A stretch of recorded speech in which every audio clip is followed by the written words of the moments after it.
प्रदूषण रामगढ़ की जनता पर हिंसा है।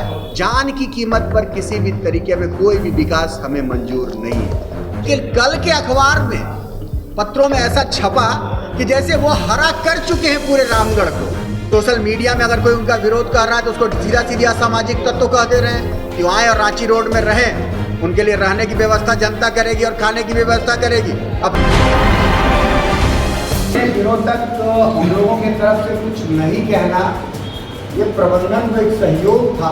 देखिए, रामगढ़ की जनता इन दिनों जो प्रदूषण का मार झेल रही है, मेरा मानना है कि यह प्रदूषण रामगढ़ की जनता पर हिंसा है और रामगढ़ की जनता पर जो हिंसा हो रहा है उसके खिलाफ आज कांग्रेस पार्टी आपके पास आई है।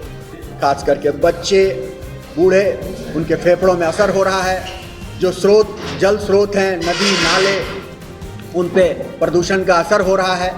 ध्वनि प्रदूषण है, सभी तरह के प्रदूषण मानकों की धज्जियां उड़ाई जा रही हैं और जनता को झेलना पड़ रहा है। जनता त्राहिमाम कर रही है। इसलिए आज हमको आकर आपसे ये बात कहनी पड़ रही है और आपके माध्यम से मांग करना पड़ रहा है कि जल्द से जल्द इस पर कार्रवाई करे, प्रदूषण बंद करे। और जब तक इनका प्रदूषण नियंत्रण ठीक नहीं हो जाता तब तक इनको उत्पादन बंद रहना चाहिए। इनका उत्पादन चलता रहेगा और जनता प्रदूषण झेलती रहे, यह नहीं चलेगा। इनको प्रदूषण बंद कर देना चाहिए।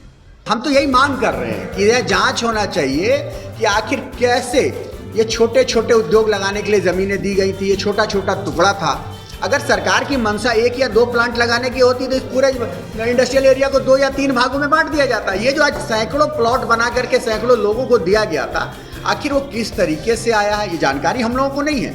लेकिन इसकी जांच होनी चाहिए। जांच का विषय है कि लघु उद्योग के लिए जो क्षेत्र आवंटित किए गए थे वो धीरे धीरे कालांतर में बढ़ता और आज ये वर्षों में ये हुआ। ये ऐसा नहीं कि कोई 2 महीने, 4 महीने, 6 महीने या 2 साल, 5 साल में, वर्षों के प्रयास से इस चीज़ को इस तरीके से खड़ा किया। अगर उतना ही नहीं, अभी जो मेरे संज्ञान में है कि जो औद्योगिक क्षेत्र के बाहर भी इसने अपने कारखाने का विस्तार कर लिया है, जो घोर उल्लंघन है। और इस पर कैंटोनमेंट सीओ को देखना चाहिए कि वार्ड नंबर 1 में कोई कारखाने कैसे खुल रहा है और कैसे वो अतिक्रमण कर रहा है या खरीद के कर रहा है। इसकी जांच होनी चाहिए। हम मांग करते हैं मुख्य अधिशासी अधिकारी से, हम मांग करते हैं छावनी परिषद के अध्यक्ष से, ब्रिगेडियर से, कि वो इसकी जांच करें।